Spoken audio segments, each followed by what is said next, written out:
Hello, everybody, and here I am in my living room, and I am sitting next to this handsome guy. This is Joseph, my son, and let him introduce himself.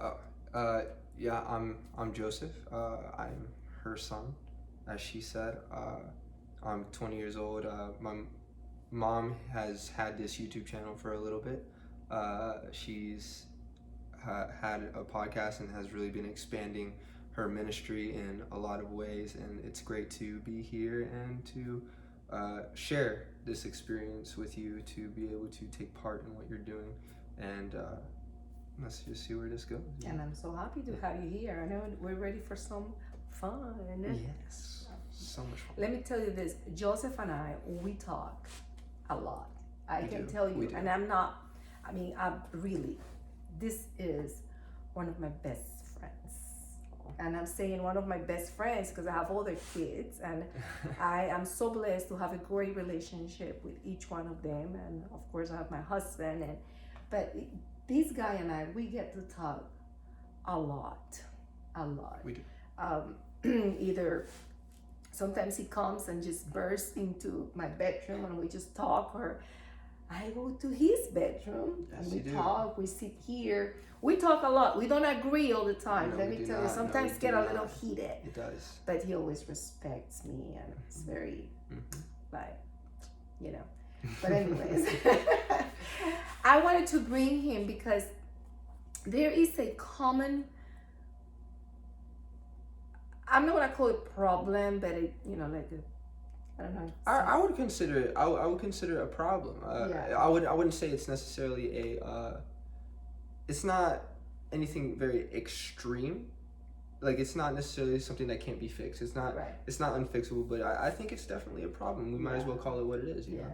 And it is the lack of communication between parents and children. And I could sit here, and put a lesson together, talk to you, about my experiences, because I've been working. I worked for 15 years in education, and we are ministers, and also I have my 4 children, my nieces, my nephews, my grandbabies, so I can come and put something together to try to help everybody and help myself, teaching about it. But I decided, let me just do it with him. Because let's talk about this issue, about this problem. How can we do to fix it? Because communication is needed. Right. A marriage needs communication. There must be communication in a marriage, but also as parents, we don't want to lose communication with our children, and that is whether if they are in the church or they are not in Right. the church. We need to keep an open communication with our children. And when this whole pandemic started, and we were all put in quarantine, that everybody had to stay home. That was a question that came to me a lot, like in for kids of all ages, like for little kids, for adolescents, for what do we do, Sister Tere? What do we do that now that we have the kids at home? Now everybody became a homeschool, Right. kids and also college students. There are some parents that are working from home. There are some parents that are not working. So everybody's at home now. So what do we do? So before I get any further, I want him to share with you what he said to me, because after I don't want to come and tell you like we had it all together. This is like perfect. No, not near that. We're working, but before this whole pandemic, and if I go like months back, it was very difficult here because I was traveling a lot. Yeah. I had a secular job. Yeah. We were very involved in church. There was a period of time that we were even going to another one of our works, another one of like our LCS works in Arcadia. There was a period of time that as a family we were going there. Joseph still goes there, but my husband and I are not, because my pastor and his family, they took over, because the same thing, because we were traveling so much, we were like extremely busy. So with all that said, there was not a lot of time here in the house. No, there was not. We got here, I'm tired. Right. All I want is go to bed. Everybody was tired. There were a lot of McDonald's and pizza, and there was a lot of it was a lot of fast food. Fast food, yeah. And but we were always on the move. We were always on the move. I made my rice and beans a lot of times. You did make your rice and beans. I did cook. Let me not be that. Right. She did feed us. For in case of anybody's wondering, like for any CPS purposes, she did feed us. But no, you're right on it. The thing is that what we went through is very unique because we were very involved in the church. We were all working, and so it was really a game of just like who's going out the door at the time, see if you can catch us in the middle. And it was Dad would be coming home and I'm on my way out, or you're going to the airport. And then sometimes we don't realize how much that hurts the family. We really don't. We really don't, because it's not a very how should I say? It's not a very expressive problem. It's something that happens over time, and it's something that it's chipped away, and to the point where you don't notice that it's happening. And then when you finally do realize it, you've come so far away from where you started that you're just like, well, what's the point of even trying? But yeah, it was definitely a rough patch. It was rough. Then this whole thing started. We were all in quarantine. The pandemic, started, and then we get home, everybody's home. Before the pandemic, I quit my job, but we were still busy. Yeah. And I was still trying to put our lives together after I worked for 15 years for the school system. So now I'm involved. Yeah, I'm just working in the ministry and trying to spend more time with my family, but still was kind of like, I'm like, how did I fit the 8 hours in the day? Because I'm still really busy. And then the pandemic, and here we are at home. Guys, we are at home. Mm-hmm. We need to spend time together. What we doing? Let's go get some games. What we doing? That was me, because I'm like, everything is fine. We are a very functional family, so let's spend time together. Right. But then this guy stopped me. I'm like, what? Wait, hold your horses, Mom. So I want what he said at the moment. It kind of hurt me, because I'm like, wow, I think I just had it all together, that we are a very functional family. And I thought, my goodness, it's like they just start doing more things together and everything is fine. But then he did help me, and he said to me something that I want him to share with you. Come on. So, just backtracking a little bit. So the pandemic did start, and we definitely found ourselves with a lot more time at home, as I'm sure a lot of you did. And so my mom comes in, and she comes in and she says, we need to spend a lot of time together. We need to do this. We want board games. I want dinner. I want to watch movies together. Let's do family devotionals. And it was just piling. And before I get there, before I address that, I do want to say this: just because your family is distant, doesn't mean that your family is dysfunctional. I think that's a very very big line.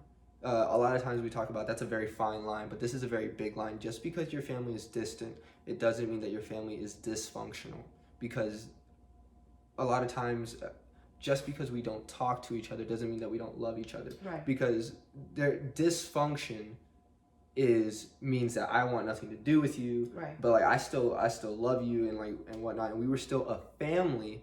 We just were becoming more distant. But my mom did start piling on all these activities, and so I had to slow her down. And as any mom, I'm sure would, like, you want to spend more time with your Right. kids because you have the time. And I stopped her. I'm like, how about this? How about we just start with dinner? Right. How about we just start with having dinner together as a family? And it's a shift because the time that we did spend together gradually went down, Right. and then she wanted to just shoot it right back up. Let's just do that. And it's difficult because a gradual decrease has to be met with a gradual increase, Right. or else you won't have the foundation to stand on, and Right. and eventually you'll just fall right back down. Right. But let's just a quick little detour. The problem is really just the lack of communication between their kids and their parents.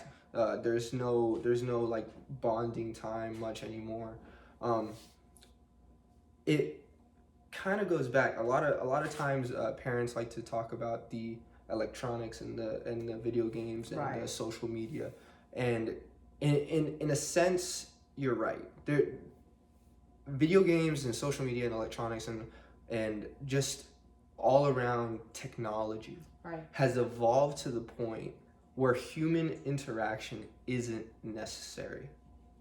It's not that it's not wanted, Right. it's just not necessary. And it's dangerous. And it's very dangerous. It's very dangerous to the Right. point where, like, if I want to, I don't need to leave my house to get groceries. I don't need to leave my house to get anything I want. Right. I don't even need to leave my house to talk to someone. I just, if they have the same device as me, just do, hey, hi, hang up, and then that's it. Right. And so I've noticed a lot, and I've read a couple articles that say that the more time that someone spends behind a screen, the Right. less apt or the less capable they are face to face. Right.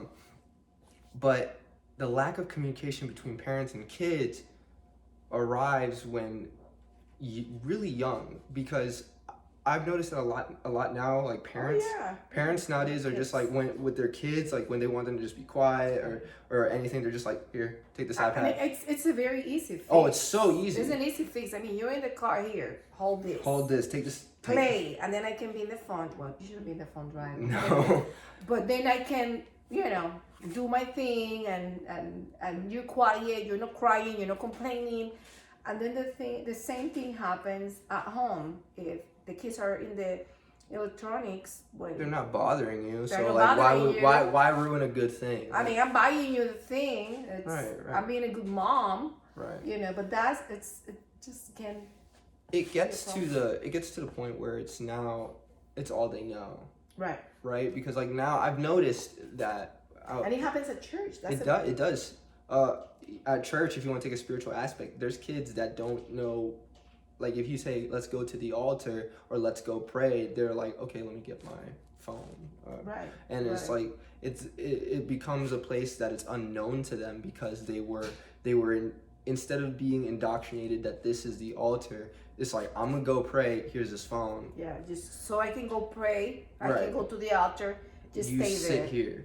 And it's just like, and again, I'm not trying to shame anybody that does No, that. I right, understand that like a right. 2-year-old is gonna be running around, you're Right, trying to right. pray, you're trying to seek the face of God, you give them your iPad, that's one thing. But technology has gotten such a grasp of us as a generation. And I'm not even excluding myself. I spend time on video games, a lot of time on video games actually, and it's moderated, but I can say that now, like, I've had to grow out of a place where video games literally consumed my whole just identity. I just want Right. to play games. And we're gonna do like a separate, because this is necessary. We want to stay today in the spending, Right. rebuilding the Communication. the communication with the kids, with the family. But about the electronics, because Joseph and I, we had a long talks about the electronics. Because if it was up to me, we wouldn't even have them. I would just throw away everything. I mean, Right. let's just all spend time reading the Bible, talking. That's me. Right. That's me. I'm happy with that. But he has. They have their electronics, and we had a lot of talks about that. So I think we are going to do an episode just about that. Right. So to get back on topic, the lack of communication stems from the lack of necessity for human contact. Right. That's so Right. true. So it's not necessarily that the problem itself is electronics, but what I'm saying is that the evolution of technology itself has made it a Right. lot easier for me not to have to talk to my Right. mom. Right. Right.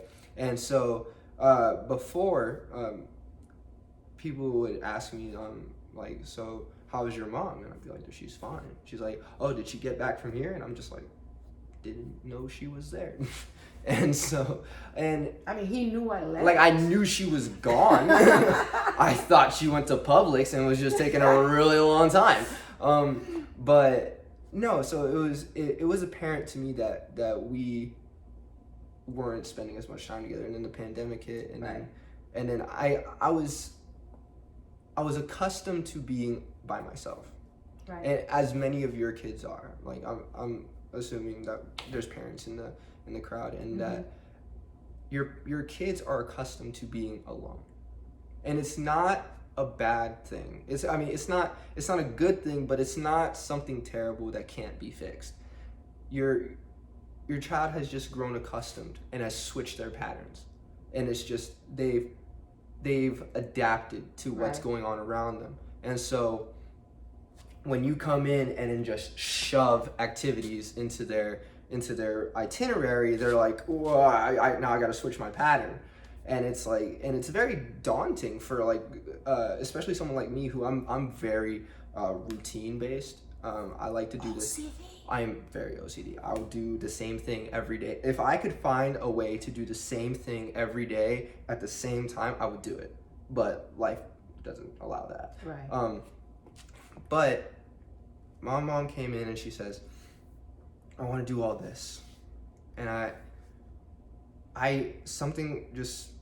was like, it's not that I don't want to, it's just, I don't want to be forced to. I want to spend time with you. Right. And so I said, let's just start with dinner.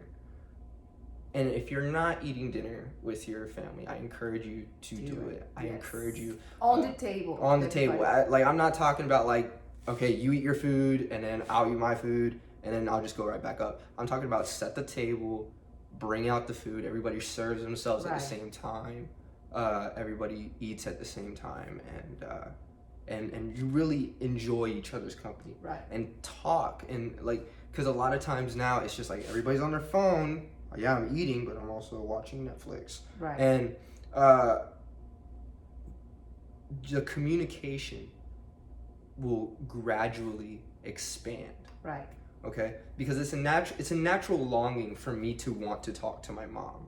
It's a natural instinct that when I'm in need of nurturing, I'll go to my mom. Just like a little girl, when she's in need of protection, she goes to her father. Right. So we all are looking for that natural connection.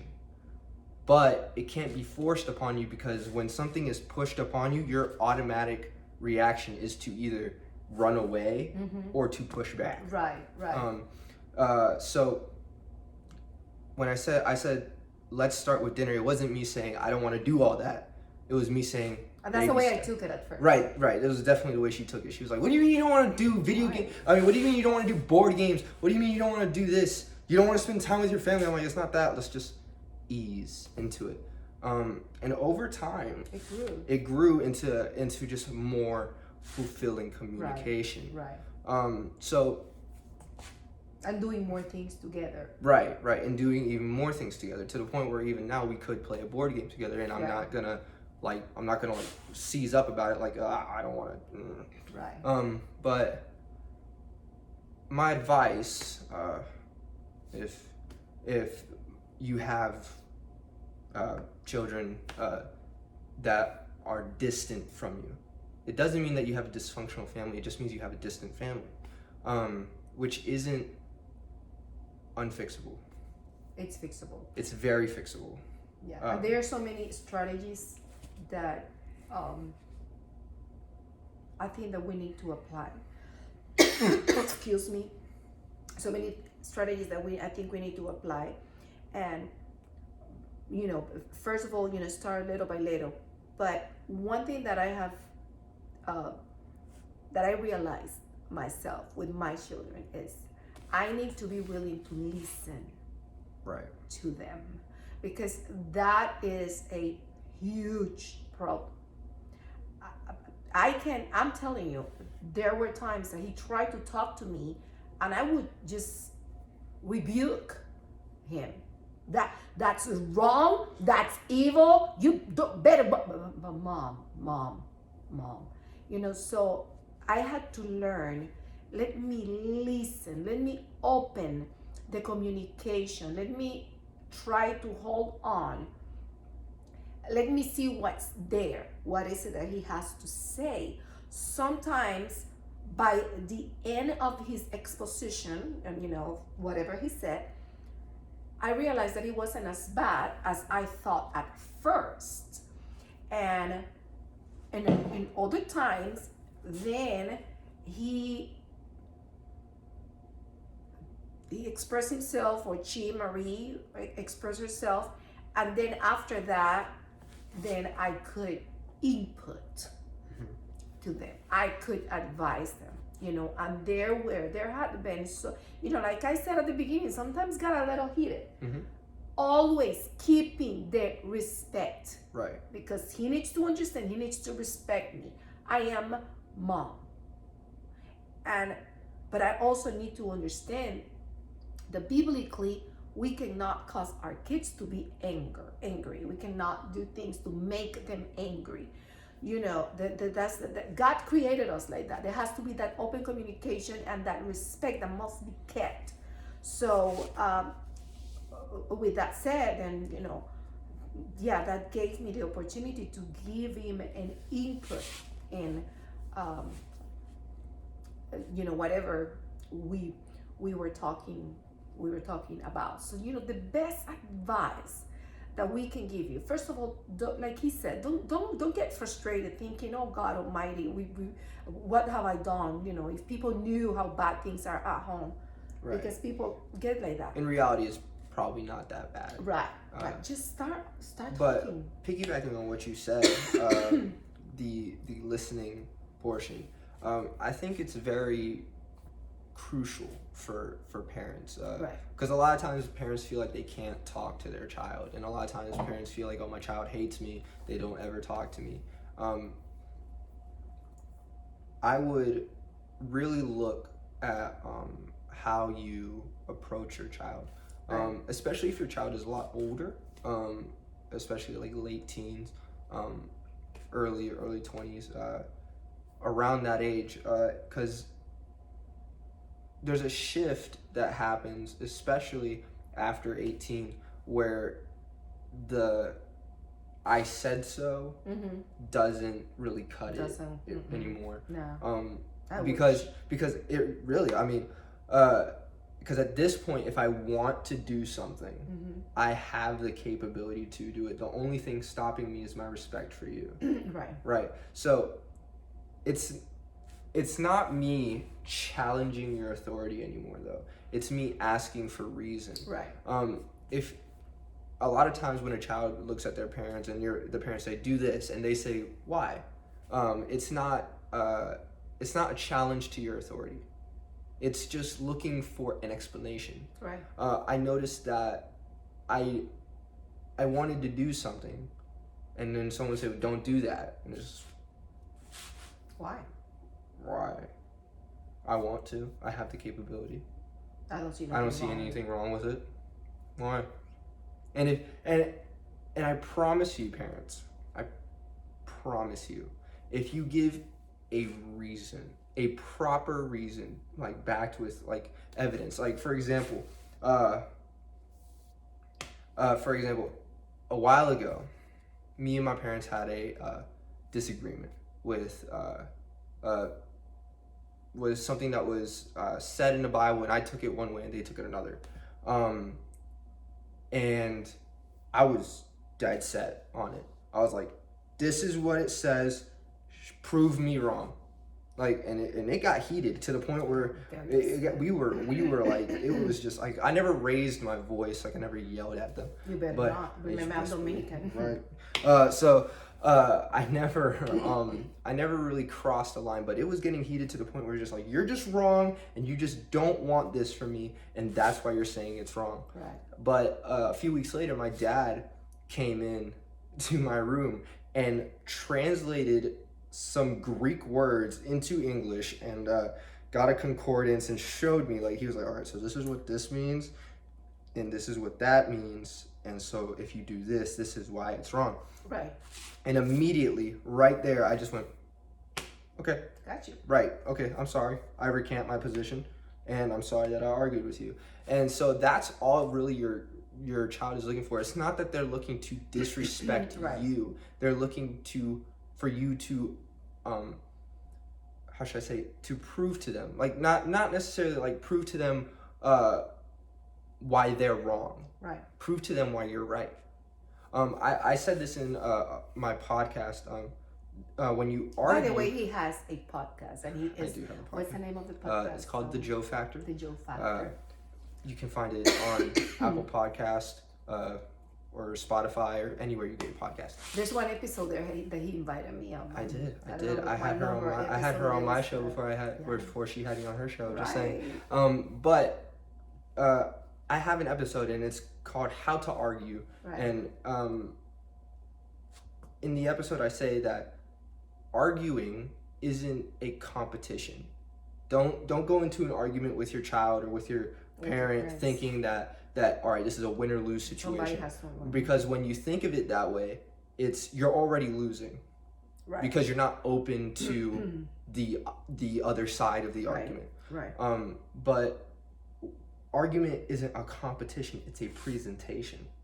Right? You present your evidence and you present your ideas, and then you're open to other evidence and other ideas. Right. And so when she says listen to your children, really listen to them. Don't just go in like I'm right, and they're wrong. I'm right. Right. And really understand their point of view. Right. And it's a lot easier, I find, to communicate when I know that the other side is going to be receptive. Right. Why would I talk to a wall? Right.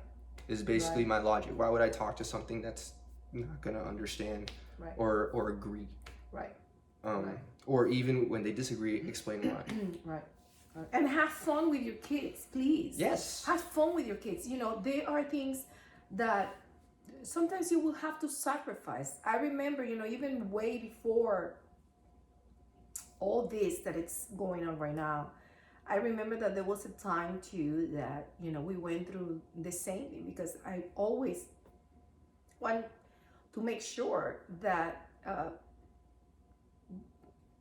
that we are united as a family, you know, because the Bible says, I do nothing going out and trying to minister to people if my house is not functioning right, if things are not happening in my home. And so I want to make sure this is my haven. These are my kids, these are my children. So I want to make sure everything is going right here. So, and I don't want just to show people, oh, this, you know, here we are, we look so good, we're like, no, everything is going great, and then come home and nobody talks to each other. I don't want that. I have always wanted us to be united as a family. And I remember there was an occasion where my kids have been very honest with me, and sometimes they're too honest. That hurts me, because he told me, it's like, Mom, I'm like, Joseph, guys, let's do something together. He's like, Mom, we have nothing in common. That killed me. I cry. You made me cry. Sorry. So it was really sad. It's like we have nothing in common, Mom. I'm like, what do you mean we have nothing in common? And then he gave me the whole speech, the Joe speech, and I'm like, we do have a lot in common. So, but anyways, then I realized, yeah, we don't have nothing in common. It's like we don't like doing the same thing, and then they started this thing that I'm gonna tell you that I think that helped my family so much. Him and his sister started coming to our bedroom to exercise. Yes, I was very, So I was he's very like, you excited want to about know? that. You want to know what I like doing? I like exercising, and I'm like, I do not. So he's like, well, it's gonna be like there's gonna be a moment that we're gonna have to do something you like. So for now, let's exercise. So they came to our room to exercise. It was not fun. I don't like exercising, but I did it. I sacrificed myself. It was funny because he came and he said, now we're doing this, we're doing that, we're doing this. And we started, I went along. Of course, I was the one with the less, what's the word, resistance? Right. Like, because, my husband was doing it with them. And little by little, that became a thing we did until it got to the point that we were not exercising. We don't exercise in the room anymore. Mm-hmm. We were not exercising anymore. It got to, we have, like in our garage, he has all his thing because we don't want him to go to a gym. So we brought a gym to the house so he doesn't have to go to one. And I'm not judging anybody, but that's the way we decided to do it. So him and my husband and Marie started exercising there. I'm planning to. But anyways, then we started talking in the room. Mm-hmm. And let me tell you, that was probably maybe a year ago or even more than that. And let me tell you that then that became something normal. Even nowadays, they just burst and then they come to our room and we talk. We spend such a good time together. Sometimes I'm falling asleep, but I'm like, I need to get, some energy going here and talk to my kids, spend time with my kids. So what we want to tell you people, it is possible to do it. Both. And that's why I wanted to bring Joseph here. We have to cooperate. We Right. have to do our part. Sometimes I'm going to have to exercise. I'm going to have to do things that I probably don't feel really great doing. And sometimes he will. There was also a time, the coffee in the morning. Right. He was going to high school, right? He was going to high school. And I realized that by the time I got up, he was gone because he was going to school really early. And then I decided I got to do something with this kid. I have to pray with this kid before he goes to school. I mean, the door is opening, my son is leaving, and I don't know what's going on out there. Before you go on. Right. I did not like it. I was not a fan. Not a fan. I was not really, how should I say, receptive to it. I was just like, all right, whatever. Okay, My mom's gonna pray for me. All right. Yeah. It's just something that happens. But we did coffee before. But we did do coffee, and I did all the fancy. Even that, I was just like, I just want to grab my coffee, get in my car, and go to school. I don't want to have to like stir and like and have to like put it in a cup and drink it here. Because I did all the fancy things. She did. She had like a whole set, and I did not like it at the time, but I'm telling you now, I look back and I'm just like, that was probably the best way to start my morning. It's true. Because then I pray for him. She did, and I noticed that it changed my day. For you parents who like soon, I mean, actually this year they're talking about sending kids back to school and opening up schools again to their kids. And if you want to really have an impact on your kids' day, pray for them in the morning. I'm telling you, it is just a whole new ball game, because there would be Right. days that she wouldn't pray for me, because whether she was out of town or I snuck out early, like I would leave. Like, I'm not gonna lie to you, there were times where I left early so I didn't have to get prayed for, and I could just get in my yeah. I'm telling you, like there was times where I was just like, I just need my coffee, I need to get in my car and go. And so, but I noticed a switch, because it prepares your mind for the day when someone says, I plead the blood of Jesus over you, or I hope that God protects you today. Right. It is a whole nother ball game, because when you go in, your mind is like, oh, well, I got the blood of Jesus on me. I'm gonna be protected by God. All right, it's gonna be a good day. And then other times when you walk in, you're not prayed for. It's like the outside world really gets to you. So I encourage you, parents, if you're gonna send your kids to school, I encourage you to pray for them in the morning. It doesn't have to be a whole big thing. Like, you don't have to have them get on their knees and like Right. and like it doesn't have to Just be pray.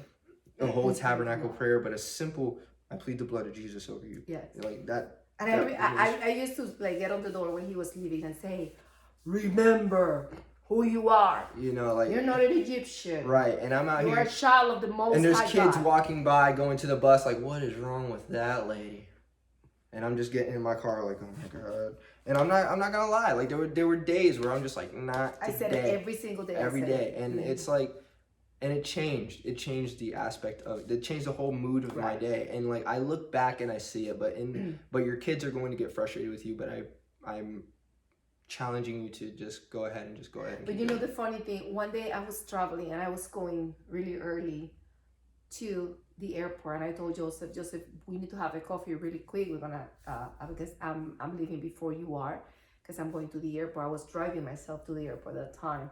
So Hugo, he's a gentleman always. He went to put my luggages in the trunk, and he goes, remember who you are.